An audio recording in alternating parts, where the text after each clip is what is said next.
उत्तिष्ठ नरशार्दूल कर्तव्यं दैवमाह्निकम् उत्तिष्ठोत्तिष्ठ गोविन्द उत्तिष्ठ गरुडध्वज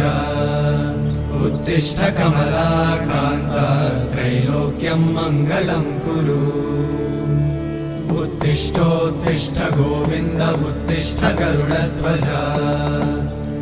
उत्तिष्ठ कमलाकान्त त्रैलोक्यं मङ्गलं कुरु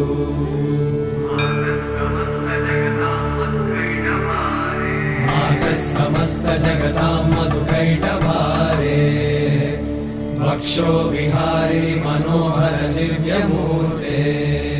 श्री स्वामी निश्रित जनप्रिय दानशीले श्री